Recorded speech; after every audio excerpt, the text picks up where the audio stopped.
Beats by Trill, straight Killerville, dog.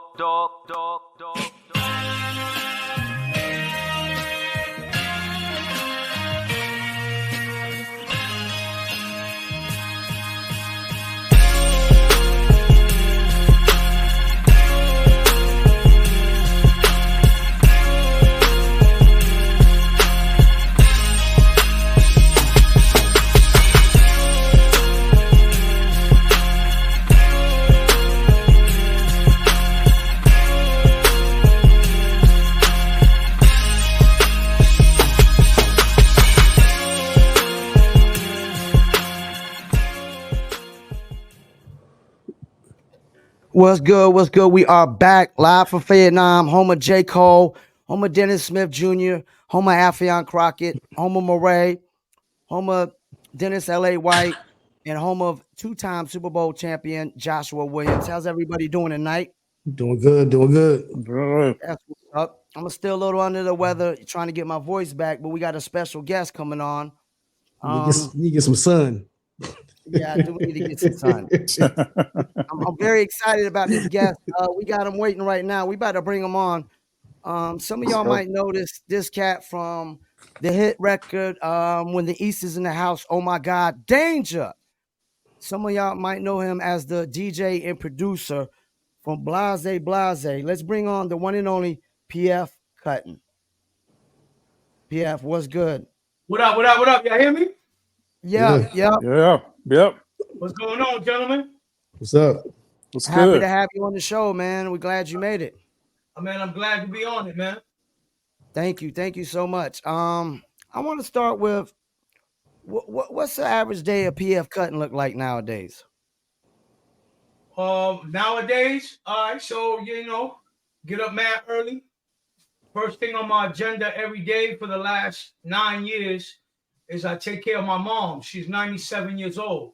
Oh man. So that's what I do majority of the day. So in the morning, I wake up, take care of my mom's. I chill with her till like around 6 o'clock.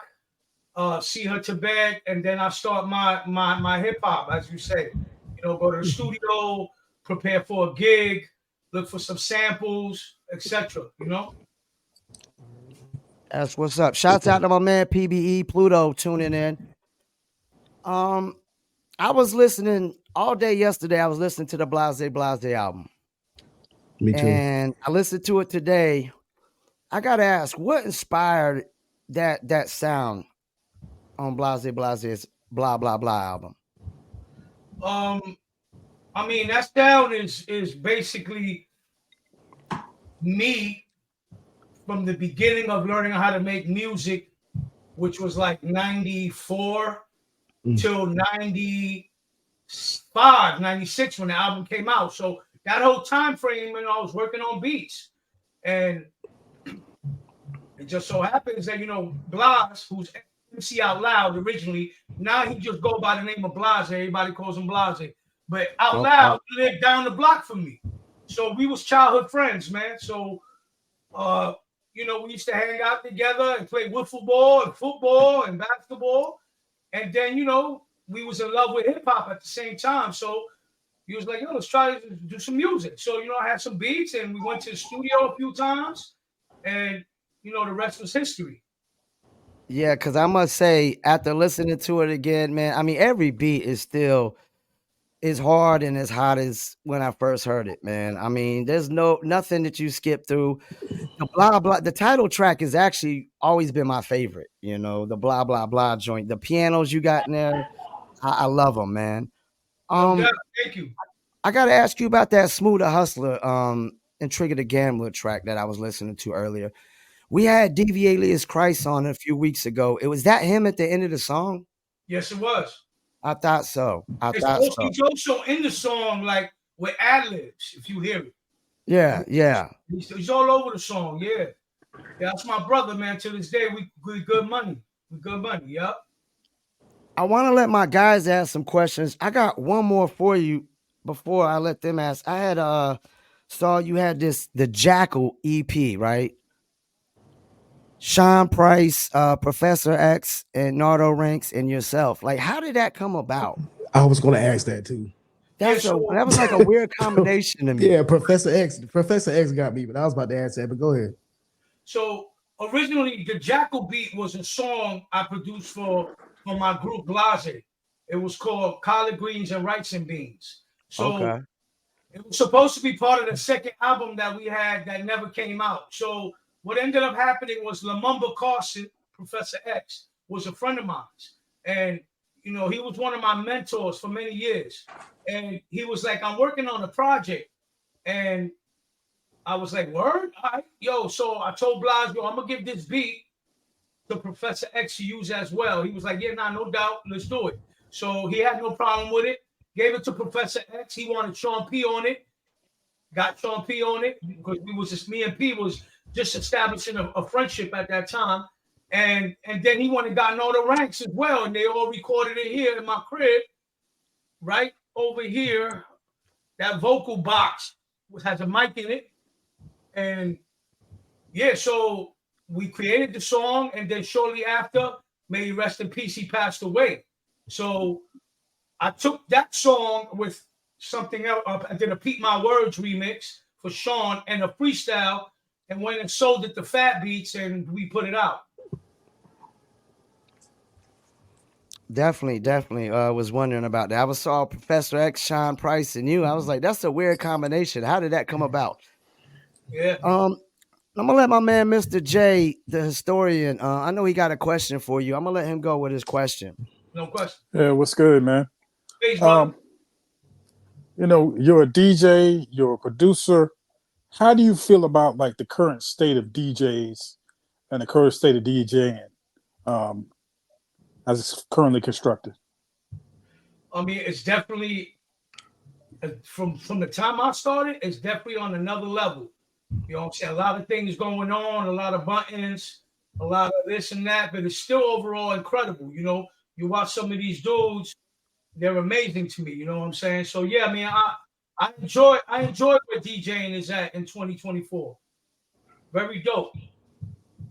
Okay, and as far as you have your radio show, as far as artists being broken, a lot of people talked about maybe a few weeks or a couple months back about certain artists that came up, like a Nicki Minaj or other artists of that ilk that didn't really get broke in New York City. They kind of got broke or got propped up by people outside of the city. How do you feel about that? And do you think that people are really still breaking people from NYC in NYC, or do you see it kind of going another direction? I'm trying to understand the question. And the question is basically, do New York DJs still break artists? Yeah. I mean, I break artists, you know what I'm saying? But, you know, I'm at my platform is to my listeners. Like, I'm not on the radio. So radio don't play the hip hop I play on my show. They play the commercial music, which is fine, which is good money. And yeah, I still hear a lot of DJs on the radio break new artists. You know what I'm saying? It might not be the hip hop we like, but they do that. You know what I'm saying? But yeah, as for me, I try my best to search new hip hop, and whatever's new and that I like, I play it and I break it. I make sure people know about the artist, they know the record, and where to go get it. Mr. J, you had any more questions? I think that was it. That was pretty much it for me. Okay, well, I'm gonna let the producer of the show tonight, Trillanoyx Trax, ask some producer questions over there. What you got for my man PF Cuttin? What's up? First of all, you know what I'm saying? Big fan. Appreciate you, brother. And as any producer, I'm always curious as to, you know what I'm saying, what was the first piece of gear you started out with producing? First piece of gear I had was a 5-piece Ludwig drum set, clear fiberglass. You know what I'm saying? I was a drummer. You know, to keep me away from the streets, my parents put me in drum school. So this is at a young age, 12, 13, 14, 15. So, you know, I was pretty nice with the drums. I wasn't the best, but I was pretty good. So what happened was I met MC Watchout, who was through Daddy or Stet. MC Watchout was like the first real blind rapper. And he got signed to a sub-label from Tommy Boy called Body Rock. And on his first single, I played drums on his first single. It was called Drop the Bass, which is all me playing drums and him rapping on it. So I would say that was my first instrument for producing. After that, I got bored real fast with drums. I sold my 5-piece Ludwig. I bought an S950, and I bought a triple D1 Korg drum machine. And that's how I started making beats. Okay, that's about like me. I started off with drums too. My parents bought me a set of drums when I was 11. You know, I started with drums. I want the best either, but you know, I can get on a pair of drums and do my thing now. You can defend yourself, right? I can play the part real easy. Right. They taught me bars, notes, structure. You know what I'm saying? How to put stuff together as for music, like which I didn't know until I went to drum school and learned notes and learned how to read notes and 8 bars, 16 bars, and yeah. And also, as far as artists, who was your favorite artist to work with? Favorite artist to work with? I didn't work with too many artists, so every artist I worked with, I loved in a way. You know what I'm saying? But my favorite, which and reason being because he was like one of my idols when I did the Chuck D remix to No. You know what I'm saying? Being in the studio with that man, it was amazing. Like, you know what I'm saying? No was a remix I did with, like, if I'm not mistaken, it had like 10 different rappers on it. And he had the whole song structured on a notebook. Yo, this guy's gonna do 4, then this guy's gonna do 4. And just being around that man, his presence, man, it was a joy to work with him. Even though it was one song, it just sticks out to me. You know what I'm saying? Yeah. And then, like as far as influences, like, I have a list of my influences and stuff like that. So who were your influences as far as production?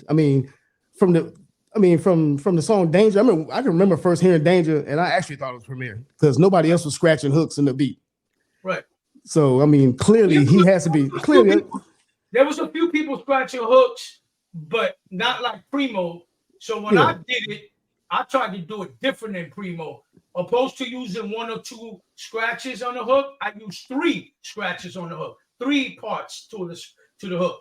But my influences growing up early, man, had to be the Bomb Squad, man. Hank Sharkley. Man, they are. The first Ice Cube solo project that fucked my head up. Public Enemy, all that influenced me. Before that was Stetson Sonic. You know what I'm saying? Because I grew up, learning from Daddy-O, watching him, and he took me under his wing as a young kid. You know what I'm saying? But yeah, man, those were my influences, man. Real talk. Also, part itself, just the radio in that era, the New York radio was incredible. I used to stay home late night, taping Latin Rascals, Red Alert, Chuck Chill Out, the Awesome 2. And I learned a lot just from that, listening to that. It helped me out too. Yeah, back in them days, being in the South, we had to have those tapes shipped, like Special K, Teddy Ted, Special K, and like all them shows and stuff like that. Like we would get them, they'd probably be a month old, but y'all get to listen to that every day. So, being up there definitely had an advantage. But as a producer, you know what I'm saying, like you got a classic record like under your belt. That record's a classic. It's gonna be played forever and ever. That one song. You know what I mean? Not saying you're a one-hit wonder because I'm pretty sure it's like with me. My favorite beat ain't no beat that anybody has ever picked. Right. And I don't think I'm wrong by saying that. That probably wasn't your favorite beat, but you do have a classic beat under your belt. And if you was a rapper, they call you a one-hit wonder. Right. You know what I mean? Like, I've listened to all your stuff. Like, Danger don't even come in the top 10 if I was to choose which beats of yours I like. Right. But how do you feel about that? If people like, you only got one hit, you only got one hit record, but I'd rather have a hit record than a few hits. If you a classic record, I'd rather have a classic record than a few hits because, it's going to be played forever. So, but how do you feel about that? And has anybody ever asked you about that? No, and I feel grateful to have that one. You know what I'm saying? 'Cause that one ain't a normal one. That one is a mega hit. Yes. It was on the radio for 10 months in New York. I don't hear records to this day that last that long, unless they Beyonce or something in that level. You know what I'm saying? And I might have that one classic hit, but I got over a dozen underground bangers under my belt that a lot of people don't even know. You know what I'm saying? So I'm cool with that, man. It's all good, brother. I love it. I love that. I'm grateful to have been a part of that album and done that whole album and was signed to a major, and I could give knowledge to the next person about that. Yeah, I mean, not only that, I mean, you're a part of hip hop history. Like I said, that song will forever be played at any 90s type of whatever. I mean, like it will be played forever. So it's a classic. Like, I mean, I wouldn't feel bad about it. I mean, I wish I had that. You know what I'm saying? I wish I had that one. You know what I mean? I'm chasing that one. Hey, I'm chasing that one. I had at least 5 of those, but you know. I mean, yeah, but hey, but everybody can't say they got one classic record. No question. You know what I mean? Like that's a small list, especially with producers. I mean, MCs is one thing, but with producers, it's a small list. They get to say they got that classic that's forever going to be played, and it's always going to pop off at any party, any club when it's played. Right, no doubt. You know what I mean? All right, Yeah. well, So let me get another question then. Y'all got the album y'all dropped 20 years later. I hope I'm not stepping on any toes, but I gotta ask, why didn't you produce anything on there? Well, I'm doing an interview. Part itself, brother. I'm doing an interview on the computer. Let me hit you back. All right. I'm sorry. You said why? What happened now? You got the album. Anything is possible. Right. I noticed you like. That's not my album. That's not your album. Okay, that's why I was asking about that. So is that a solo? Let me explain that album. That album is the rapper Out Loud, who's my friend and my partner. Yeah. You know, who is now known as Blahzay. You know, because people, you know, some people forget names and they just call him Blahzay. So I'm like, my brother, you do what you want to do. I am who I am. You are who you are. So that album was basically brought to me by him. Was like, okay. Pierre, I need you to mix and I need you to master this album. And that's what I did. You know what I'm saying? I didn't produce a joint on there, you know, which is all good. It is what it is. Yeah. But to call it a second Blahzay Blahzay album, that it's not, because I'm not. I didn't actually want to call it that myself. Right. Because I was like, if PF Cuttin ain't producing on here, this not really a Blahzay Blahzay album. I was a little confused. That's why I had to ask. I guess that was like, a marketing tool. I don't know. Yeah. It is what it is, man. You know what I'm saying? But there are a few dope joints on there, you know. But no, I checked it out. They had a record, oh my God, that was kind of reminding me of the Blah Blah Blah album a little bit. Right. 100%, brother. Yep. Well, we don't want to take up all your time, man. Before you go, you want to shout out anything or whatnot? Yeah. Shout out my man OC, man. Oh yeah, love OC. Is that the 950 back then? I don't know if you ever heard this, but I did this with OC. I seen it. It's on my notes. Opium by OC and PF Cuttin. I didn't know that. I'm about to check it out though. This shit is banging. If you need it, my brother, let me know. I'll send it to you. Well, also, too, shout out my man Hannibal Stacks. I just dropped this with Hannibal Stacks. It's Fire EP, 5 songs produced by me with 5 instrumentals on the B side. Shout out Hannibal Stacks Gangstar Foundation. That's my brother. And yeah, I'm here, man. You need me, my brothers. I'm here. Catch my show, East New York Radio, every Monday night. All new hip hop, all this current hip hop, not trap, not drill, but you know, the dope good stuff. You know what I'm saying? Will do, definitely.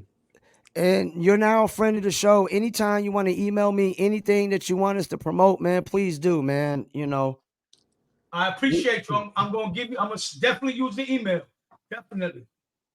And thank you. Thanks. Once again, it's an honor to have you on this show, man. I mean, it's my pleasure, man. You know what I'm saying? Keep hip hop alive. I wasn't doing much today, but just cooking and doing some hip hop. Well, is that? I mean, am I blind? Well, thank you for joining us, man. And once again, like I said, you know, anytime you want us to promote something, just send it over, and we got you, man. All right, thank you, gentlemen. I appreciate y'all. All right, man. Peace. Peace. Peace. We're having a Mr. J. Jay, we kind of took you off for a second because you fell out the mix. Yo, what's up, fellas? Kind of messed up the layout there, man, falling out on us. But we all good. What's up, Mutate guy? Man, late. I'm saying Late like it's all day, good. Man. Late like today. Man, you know, mutate, man, making shit happen, man. That's all. Trill, what's up, boy? What it do? You know, Mr. Still J. under the weather, but we're gonna keep it moving. Yeah, man. What's good with you though? Ain't nothing, man. Just you know, doing a lot of festival runs, man, and shit, and trying to fine tune this thing to the very end, man. We got a couple more weeks out, so yeah, it's exhausting, man. You know. You nervous? Nah, hell nah. I ain't nervous. You did the festival, right? Yeah, it's the first time I did a festival, but it's just like putting a show together or something like that. I just wanted to do something that ain't no showcase and start getting people playing like $1 amount for some of these acts, like consistently, to break the mold of just like, I want to break the mold between support and actually paying for acts. You know what I'm saying? Yeah. Support is one thing, but paying for a motherfucker is two different things. Well, look, my dog is whining real quick. I gotta let her out. We're gonna run a Dizzle commercial, and then we're gonna get into these topics. You play the long one. Let me pop back out and see if we can get everything straightened up here. All right.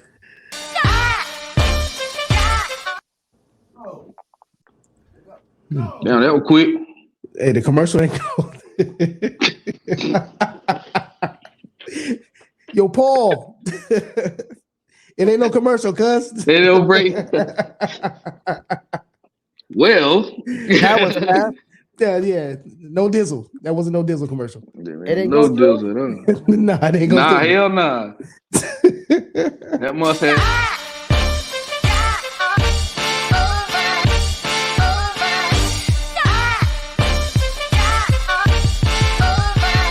That Dizzle ain't no joke. Got me addicted, ain't no coke. Let's just have a toast. Anybody want some smoke? Cause it's up. I be Dizzled up.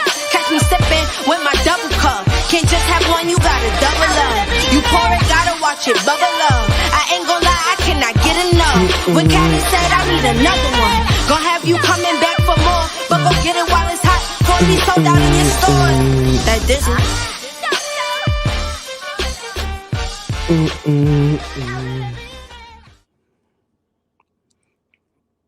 Dizzle. I really mean it. You could Dizzle too. Dizzle is a premium luxury liqueur mixed with agave tequila, cognac, and orange liquor mango mix. Throw your Dizzle on ice, and it's nice. Be on the lookout. I heard you humming, man. Not coming, and I don't know what's up with Mr. J. He disappeared. I heard Trill humming that motherfucker in the background. Yeah, how the fuck was your microphone not muted during the commercial? What's going on here? I mean, hey, your microphone doing the commercial, man. You supposed to control that. Nah, it's supposed to automatically mute. Oh, that's what I'm saying. Like I thought it was automatically mute. Nah, yours didn't automatically mute. I heard you back there humming. Yeah, he tried. The beat. He tried to blame it on you. Yeah. Hey, you never told me to mute the mic, cuz. Shit. Nah, it's supposed to automatically mute, man. Everybody's mic. Oh, I'm about to start doing that from now on. Cause I be done saying some crazy shit in the background. For real. Yeah, yeah. We got some topics.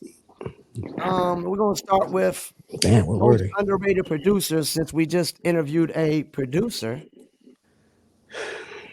I'm gonna start with Mr. J, the historian. What you got for me? Yeah, some of my favorites. Daz Dillinger, of course, is a Dog Pound. We're just starting to realize a lot of the background work he did on The Chronic. Of course, Dog Food, which goes without saying. And then he did some stuff for Doggy Style as well as Jay-Z. So, you know, just getting some of that. He doesn't get that mentioned. He doesn't get his flowers on that. High Tech, you know, that's one of those names that I don't think gets mentioned as much as it should get mentioned. Dame Grease, you know, he did a lot of stuff for DMX. A couple other little things. I think he had like a side project. I can't remember what the side project was back in the day, but that's one of those. LES, of course, he did. You know, Nas. He was probably the closest thing that Nas had to like an in-house producer on his first joint. And Manny Fresh. I think that's a name that doesn't really get mentioned as much as it should, because he's done what they had maybe like an average of 12 or 20 songs per album on the Cash Money albums, and none of those tracks on any album sounded the same. You know, when you get certain producers, some of their stuff starts sounding the same, or you can kind of point it out, and it's real like formulaic.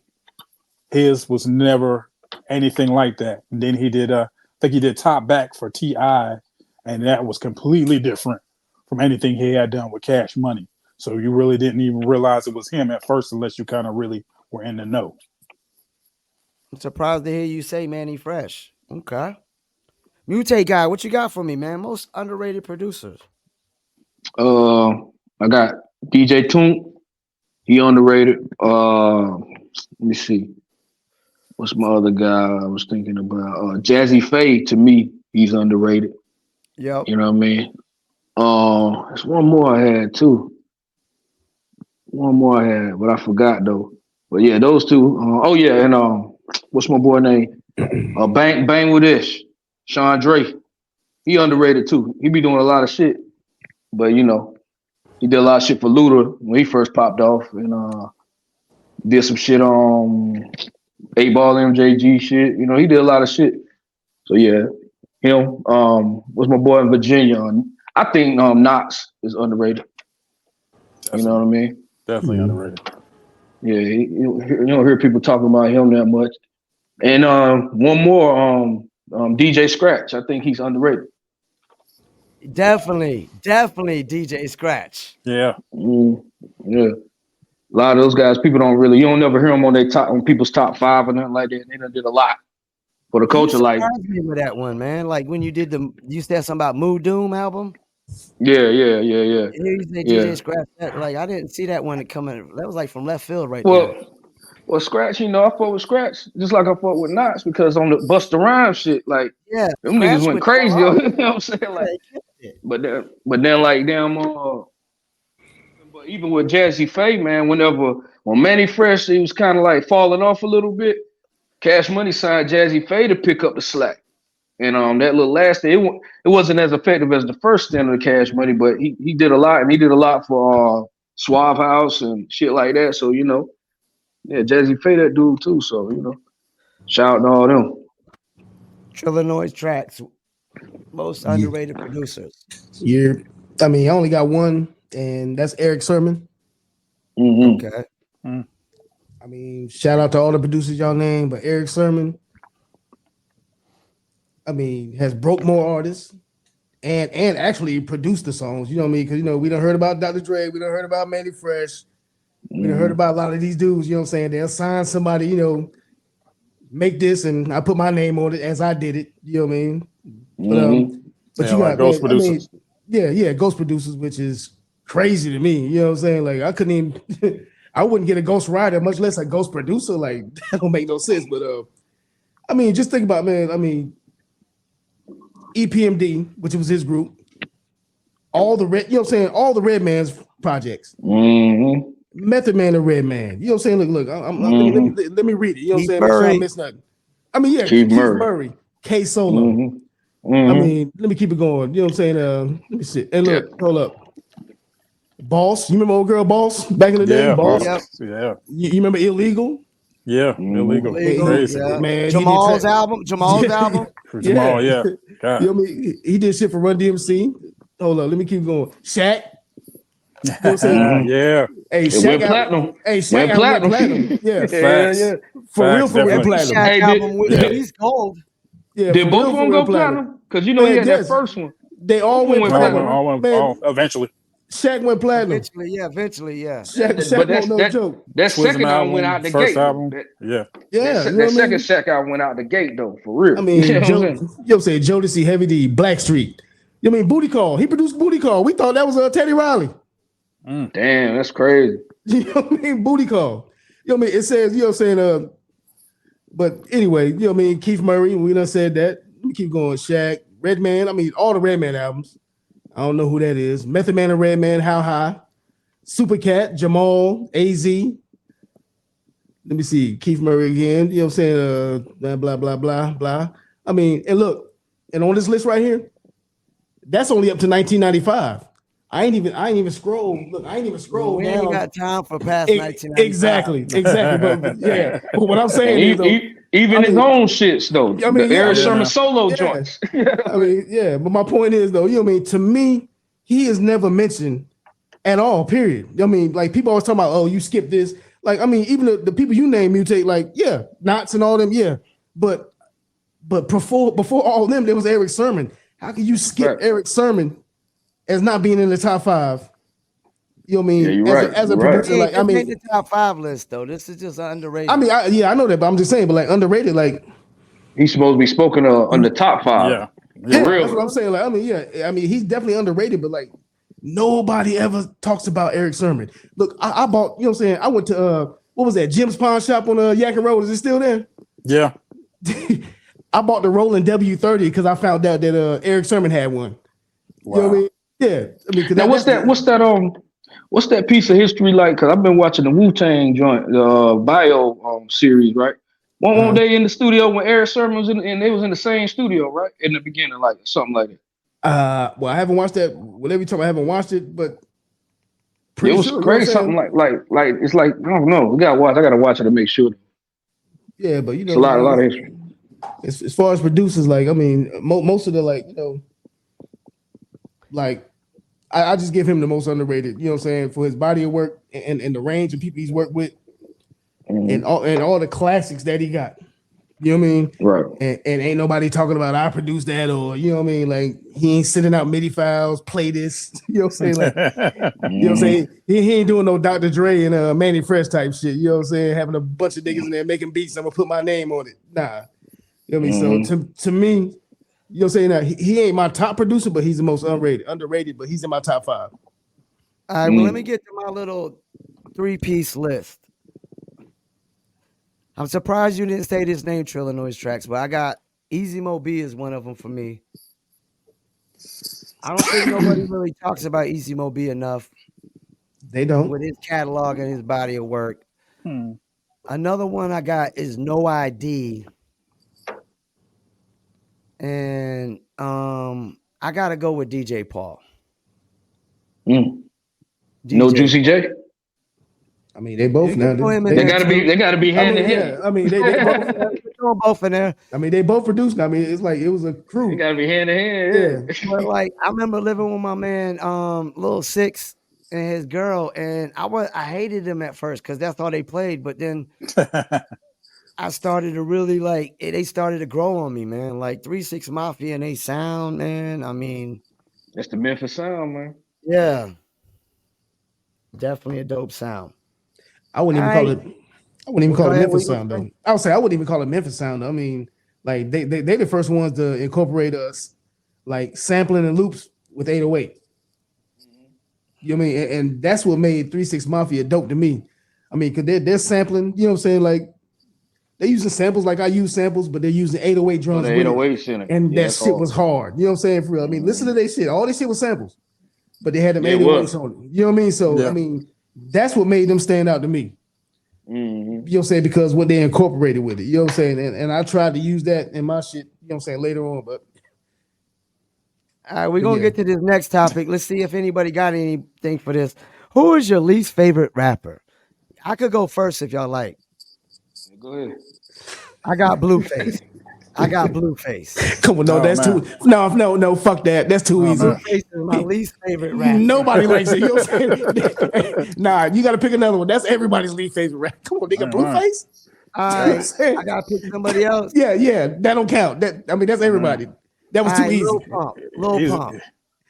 Yeah, Blueface is a Crip, and Crips don't bump his joints. So yeah. So I'm trying to think, man. Yeah, That's all you got? Blueface. I mean, I could keep going with some least favorites. Yeah, go ahead. Keep it going. I don't know. 21 Savage. I just don't see Oh it. no, stay. Niggas, Don't do that. Stop the fucking blasphemy, like man. For real. Don't do that.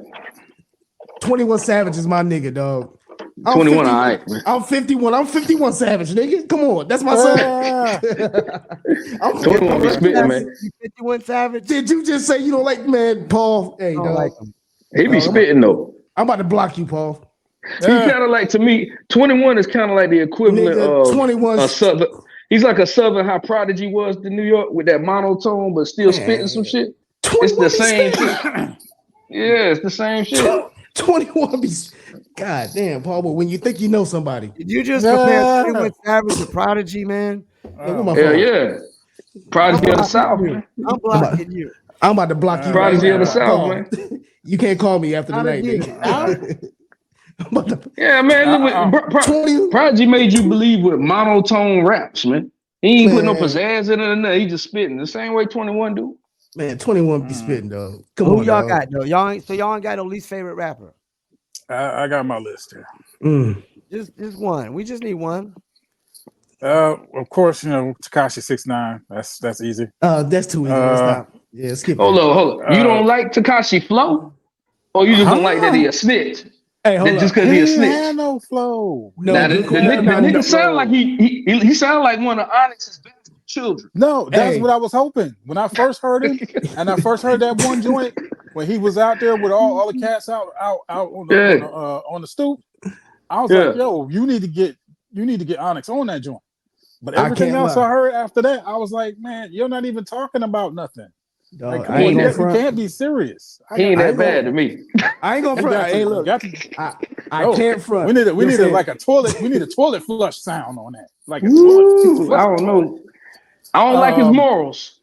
Hey, like you said, though, voice, right? He definitely got a voice. Like his morals. You know what I'm saying? Like he said, like, do you don't like him because he was a snitch? But I ain't gonna sit here and lie. When he was first popping off, I was fucking with that hype ass shit. You know what I'm saying? Like you said, it reminded me of that Onyx shit. You know what I'm saying? Yeah, man. Like, I'm not gonna. Hey, I ain't gonna lie, the nigga. first For real, song, dog. I was feeling like, that shit. Okay, everything else after that, I was like, come on, man. Nah, I mean, I ain't even gonna front. But I'm good. I mean, is it because he a snitch or he can't rap? Which one is it? I don't know if I got a problem with either. Because he had flow. You know, he had flow and that energy, though. I mean, I was really feeling that nigga when he first. He got energy, flow. Question mark. Like Mute said, it reminded you of Onyx. I mean, come on, it reminded me of Onyx. It was the same shit to me. Yeah, like the sound. In the new days. The bars weren't there. You know what I'm saying? Like he might have been Fredro Starr's son. You know what I'm saying? Yeah, man. For real. I don't know. Short bus son. I don't know. You got another one? You got another one? Tom. It's hard for me to find one. Tom McDonald. Yeah. Who? I ain't even never heard of him. Tom McDonald. You got Tom McDonald? Yeah, man. You talking about Ronald's favorite? Why is that? Go explain that. Ronald, little brother Tom. He's just on some different stuff, man. Not that he can't rap, but he's just on some different stuff. And I can't rock with it. Who the fuck is Tom McDonald? Tom McDonald is like one of the biggest independent rappers in the world. He's originally from Canada, man. He had that song with Ben Shapiro. I gotta look him up. One on iTunes. Yeah, man. It's a little bit more political stuff. Yeah, I gotta look him up. He's real political. He's like real political. He's like never heard of Tom McDonald. Yeah, but it's just on some different stuff for me. Little Nas X, okay, I mean, man, I Country think, Road, I think you going the easy route. Everything else is. You don't think he's a good writer though? I think he knows how to make songs. He knows how to, Why? Because he gay? Is it because he's gay, Mr. J? Wow. That's just too easy. Is it because he's gay? Wow. Watch the slurs. We're gonna trying to get everybody canceled, man. Hey, Ain't guy went out on TikTok live right now. We'd be getting kicked off. I know, right? Nah, I ain't got nothing against the GPS community, because trust me. The GPS. I'm just saying. I ain't got nothing against none of them. GPS. Yeah. Whatever the GPS. Man, ain't about the LQB, ABCD community, none of that. You know what I'm saying? It's none of that. It's just, you know what I mean? He's just extra. It's just too extra for me. So you trying to tell me you was not bumping to that shit with him and Molly Daddy? What was that shit called? Old Town Road. Everybody was. Old Town Road. Everybody was. Okay, and then when you found out, you know what I'm saying? We can take this back to Tekashi now. We ain't got to find out nothing. If you didn't know, I didn't know. I ain't know doing Old Town. I ain't know doing Old Town. I thought he was just doing some different shit. Yeah. I didn't know. Somebody's radar off. But nah, no. I just don't be looking for it. Hey, I don't think you gotta look for it if you know. It's a little but this is just a little too extra. Nobody else got a least favorite rapper? Huh? I don't know. A least favorite. I can't have me. It's hard for me to have a least favorite because I just don't listen to garbage shit. So it's hard to have a least favorite. Who am I listening to? I don't listen to. If I hear it, that shit ain't for me. So it can't be my favorite and my least. I don't know. I can tell you some bad rappers. I mean, like. I thought about that question too, though. Like that's the only question from the notes that I don't have an answer to. Because I mean, it's so much garbage. Like. We'll be here all damn night. You know what I mean? For real, like, I mean, because I'm talking about any just name bad rappers. I mean, I don't actively listen to a lot of new shit. I mean, I don't know if that's a good thing or a bad thing, but I don't actively shit. You can go to the old shit and some garbage ass rappers, man. I mean, yeah. I mean, you can go to the old shit with garbage, but at least with some of the old shit, they was trying to be different. You know what I mean? Who was your least favorite in the 90s? Shit, I could tell you mine. Damn, in the 90s. What's my boy? That's too easy. Nobody like Cool Keith. I don't fuck with Cool Keith. Oh man, Keith? Come on now. Hell nah. Dr. Oncologist. No. Black Elvis? Black Elvis, yeah. I can't disagree. I can't disagree with him on that one though. And just shit, about you know what I'm saying? Like all that shit after Ultramagnetic, that solo shit, man, he was just like, nigga, what the fuck is you saying? Half of the BET Uncut video catalog. Yeah. Garbage. You know what I mean? Except for Tip Drill. Tip Drill the shit. Tip Drill the shit, man. Except for that one. Yeah. Except for that one. That's crazy. But like for me, that's a hard answer though. I mean, I can't find nobody on that. We got a couple more topics we still got to bang out. I sent a link about French Montana exposes how streaming is brainwashing rappers. I believe that. Jay on this. Yeah, I just kind of feel like, You agree with this? Streaming is brainwashing rappers? I think I can be two minds about it. I can see what he's saying. People get involved with the numbers. They think the numbers bear out what they are or who they are, but you still got to do the leg work. You still got to do, the shows and thinking all that's going to translate to fans. It's not necessarily true. It's just like anything else. People can. Damn. Oh, lost them. Whoa. See? LGBT got his ass. You see what I'm saying? Hey, that GPS. Hey, that GPS community. See? The GPS community found you, nigga. Watch what you say. Yeah, man. Leave low, man. Hey, I don't know. But go ahead, though. The baby survived it. Go ahead, finish, Jay. Yeah, I think, it just doesn't necessarily translate, to fans. People can like what you're doing, and not necessarily follow you online, or, they kind of have a mindset about one song, but they not got rocking with your whole catalog. You got to do the work. You can't just depend on streaming numbers and analytics to kind of, do what you do. Mm-hmm. Mutate guy, what do you think about this? I know you watched the video. Yeah, I watched it. I think it's true, man. I think it's true overall because it got people chasing a ghost that always gonna keep on moving. You know what I'm saying? Like streaming, man, is like the weakest form of music distribution that has ever been to me in music history. Now, does it sustain as far as the treatment of catalog and being able to have a lifelong situation of making money for people's families?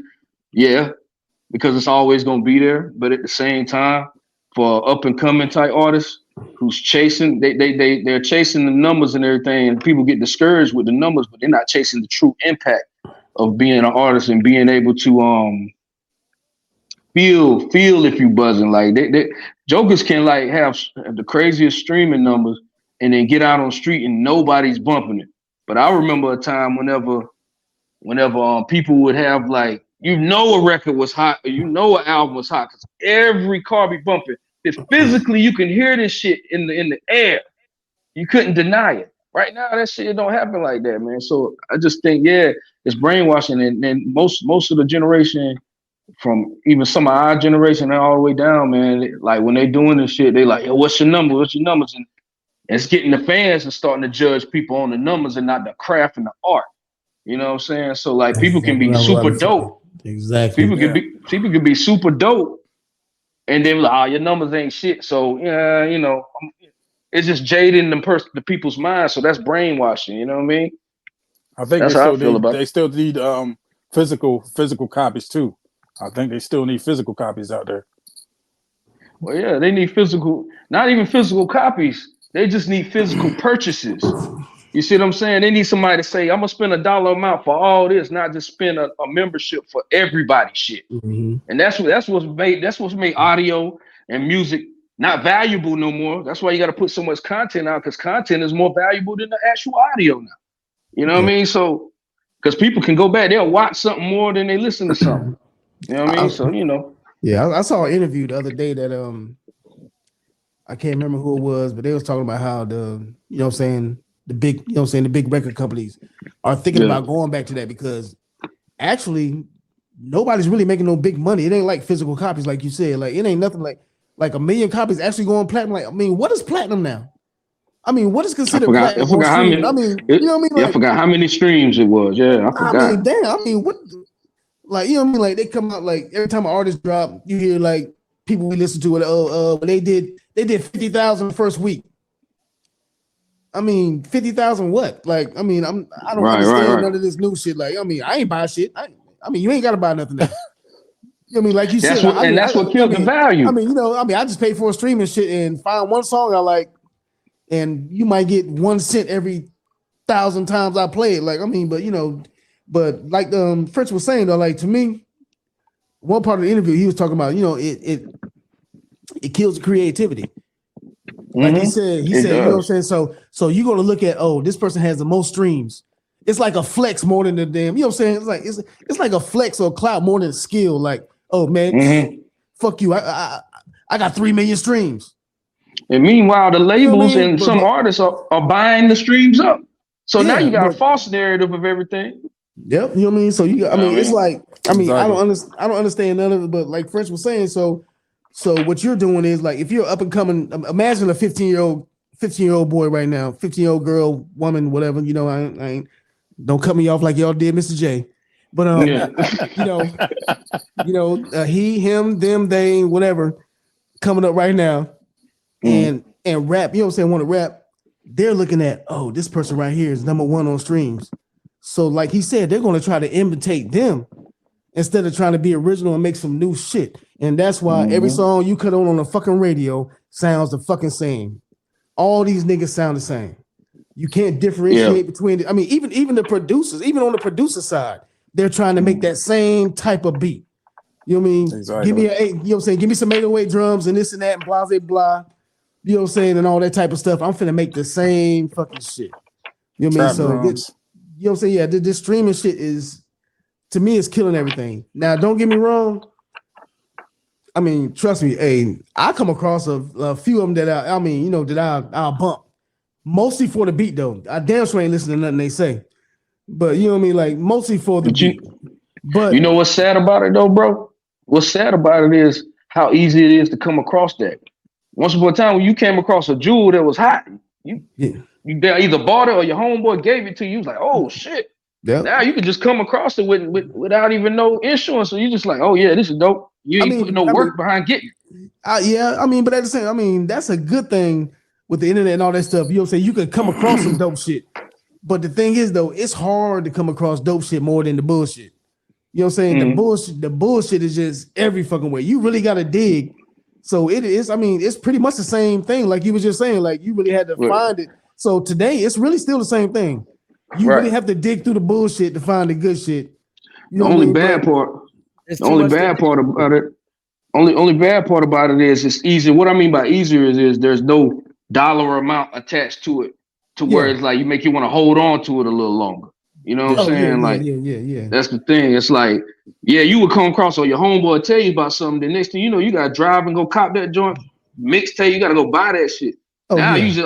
You just like you can discover everybody, but you ain't gonna spend on everybody you discover. Yeah, like I mean, if you pay for the service, all you gotta do is hit like or save to your playlist and listen to it over and over. You know what I mean? Like no album cover. You know, back in the day, we used to love the album cover, read the credits. You know what I mean? All type of stuff like that. No junkie.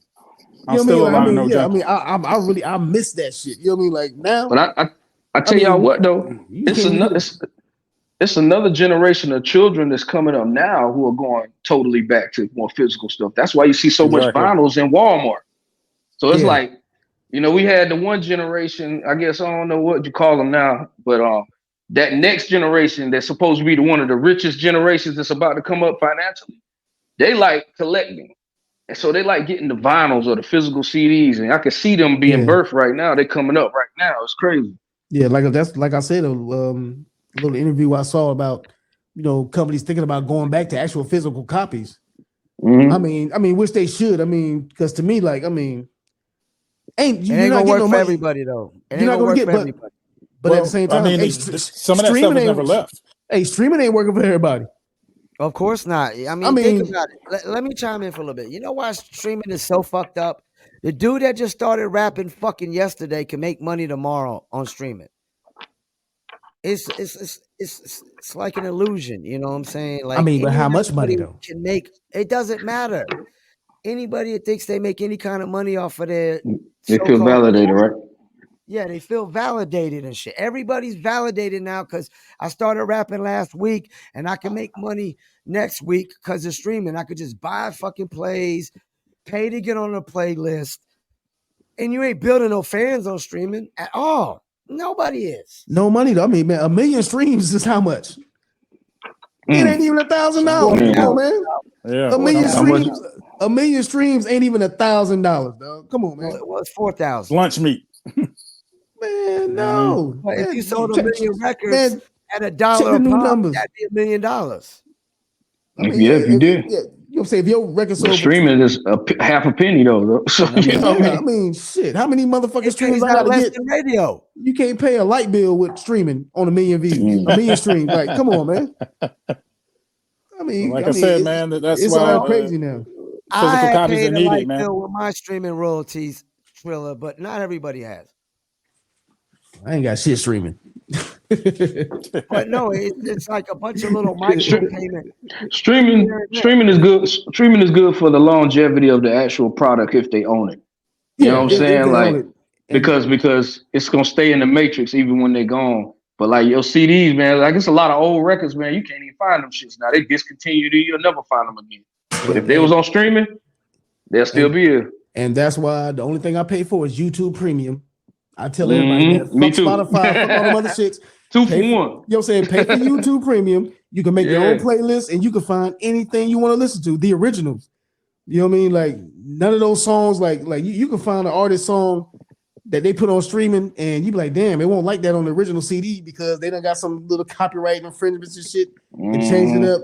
So I mean, all I do is listen to YouTube. Everything I listen to music-wise is YouTube and all that type of stuff like that. I mean, I don't know how they get paid off that, but I'm pretty sure YouTube pays more than Spotify and Pandora, you know what I'm saying? And actually, whatever. YouTube music don't pay out very well.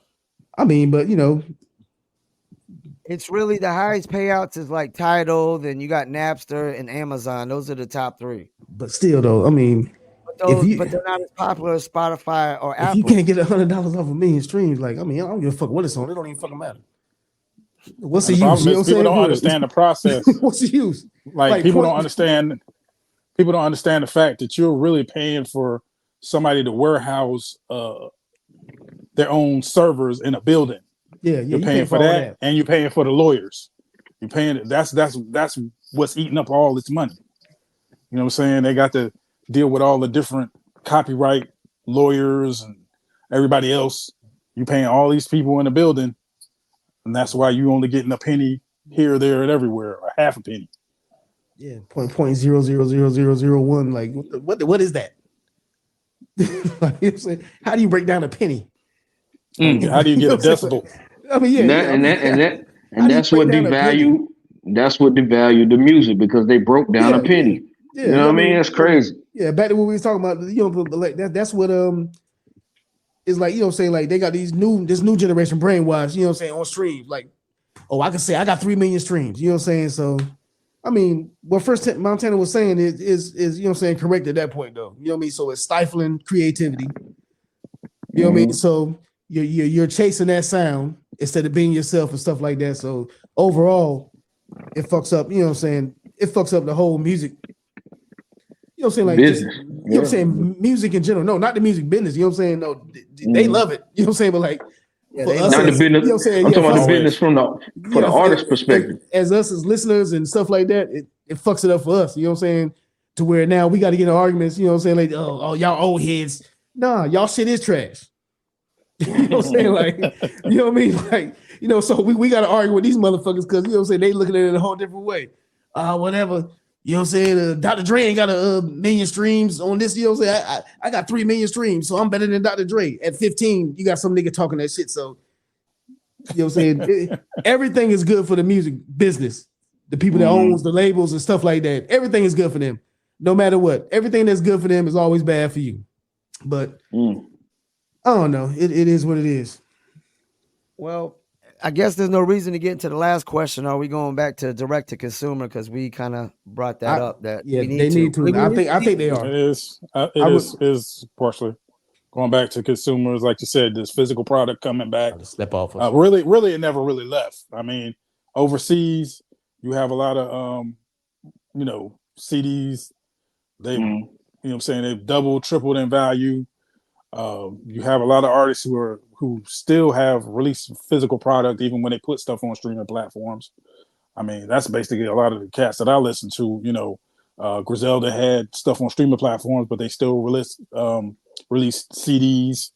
It may come out 2-3 weeks after the actual streaming drop, but I do think this though. Out there. I do think this having a physical product game is a different conversation versus direct to consumer, because streaming is still actually direct to consumer. It's just not physical product. You see what I'm saying? See, because we mix these up. Whenever whoever's selling the streams, whoever's selling the product to the doggone consumer, which consumers get their shit off streams now.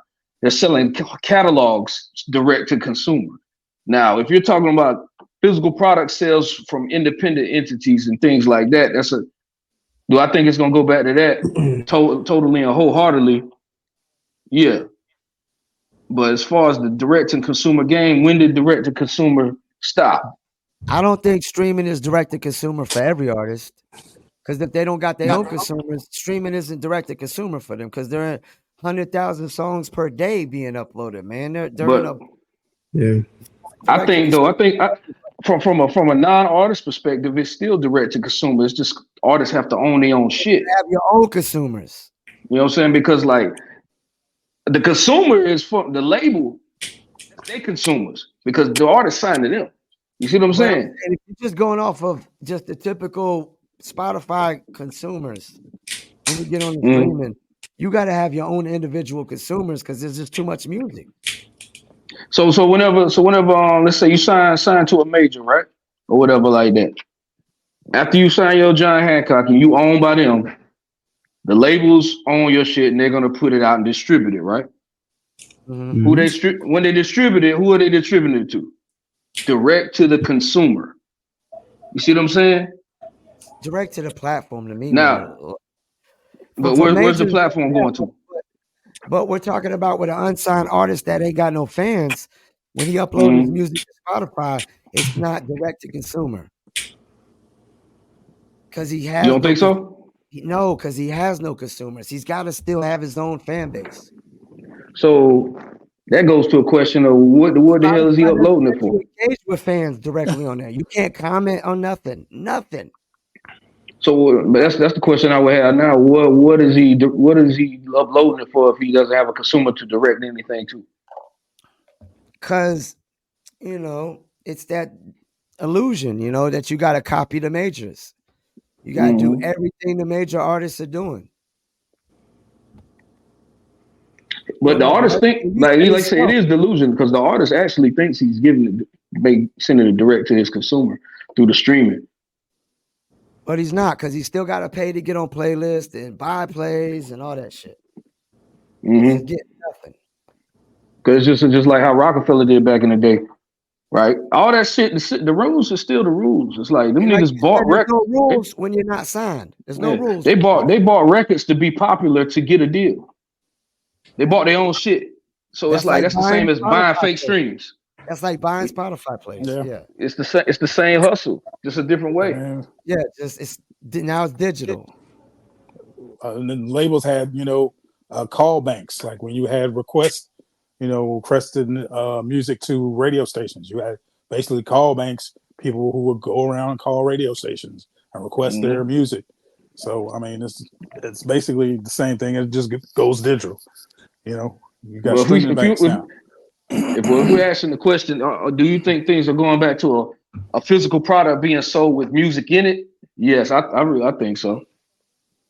Because that's the thing. The thing about music is it's like it's always been built to sell something physical. Whether it was Sony was built to sell CD players and phonographs and shit. That's why RCA was built to sell the phonograph, not the fucking record. You know what I'm saying? It was all a funnel-down effect. You know what I mean? Same way with everything else. That's why you have songs that are in movies. They trying to sell movies. They're trying to sell televisions. You know what I'm saying? These big companies like that. So there's always been music was made to actually not be sold, but to sell product from it. Yeah, and then we got this started from the movie business to put music and then the product when we were coming up, the product was your vinyl because it's physical, your tape, your cassette tape, your CD. That was a physical product, like buying a toy from a store. Mm-hmm. You know what I mean? But then we took the physical off of it. Now it's just like, what the fuck? You know what I'm saying? Now it's just in the matrix. All right, we're gonna wrap it up. I'm losing my voice, and I gotta save my voice for tomorrow. So let's give it a shout outs. Yo, I'll start with the shout outs. The multi-family millionaires. Shout out to them. I've been out to a conference, trying to do some business networking. Also, shout out to the fashion, hip hop and fashion awards. Next Saturday, I will be out there. NCC Records will be in the building. I'm scheduled to perform out there. Of course, shout out to Beauty Jen. I just did an interview with her on her platform, just basically talking about the underground experience documentary that I'm getting ready to try to wrap up. Shout out to all of y'all on the show. We're just trying to keep this thing moving. Definitely looking forward to hearing all the results of everything that everybody's got going. Go to www.empiremusic.com. Go ahead and tap in. Try to help fund this movie. We got IMDb credits I'm trying to give out for associate producer and so on and so forth. So everybody just keep everything moving, man. For sure. Who got next shout outs? I mean, same old thing. You know what I mean? Shout out to the show live for Fayettenam. I mean, this is one of the better ones. You know what I mean? We need to keep the same energy. You know what I mean? I like it tonight. Same old thing, shout out to myself, shout out to Paul, shout out to y'all. I mean, shout out to my granddaughter. Rest in peace, Brooklyn. That's it. For sure. Mutate guy, what you got for me? Shout out to the mutators. Shout out to the Mutate Fest, April 13th. You know, when we starting that thing at 1:00, it's gonna have DJ Ducks on stage outside. They're gonna end it off in the evening with the DJ Yodo stage on the inside. Plenty of performers, man. Y'all see the promo going around. Shout out to my partner, Uncle Chuck. Shout out to the shout out to DJ Chuck T as well, who's gonna be doggone at the Mutate Fest. That's my guy. I've been knowing him for like a long time. So yeah. Shout out to everybody who trying to make it, trying to get something out of themselves in a positive way. You know what I mean? We can't stop. We just got to keep mutating and doing what we got to do to feed our families and keep this shit going forward in abundance. You know what I'm saying? That's all we got to do. Ain't no dream can't be fulfilled. There ain't no time limit on it. Colonel Sanders start making chicken at 70. Nigga got down. You know what I'm saying? Like, you feel me? Man? We got to make this shit pop, man. You said Colonel Spices started making chicken at 70? He did. Yeah, that's when he started the franchise. I didn't know that. That nigga, yeah, you know what I mean? So, like that, I say like him, Walt Disney, man, he didn't get to see Walt Disney World, man. You know what I'm saying? He died before that shit was a record. He saw Disneyland, but he didn't get to see the big joint. That's, you know what I mean? So, ain't no time frame on this shit. Just got to keep striving for whatever you're trying to do. You know what I mean? Be excellent at it. I want to say shout out to PF Cuttin for coming on the show tonight. Shouts out to everybody on Live from Fayettenam cast. Shouts out to everybody that tuned in and commented. And we're going to keep this moving. And speaking of streaming platforms, Live from Fayettenam is now available on Spotify, Apple, Amazon, Deezer, TuneIn, Stitcher, Slacker, iHeartRadio, Player FM, and much, much more for the audio version. So check us out there. And, of course, the video version is on YouTube, Facebook, Instagram, Rumble, BitChute, Twitter, and much, much more. Anything y'all want to say before we leave? No, that's solid. We out. Mutate. Hey, tune in tomorrow. Tune in next week. Check us out tomorrow, Saturday. Live music reviews, 5 p.m. Peace. Beats by Trill, straight Killerville, dog.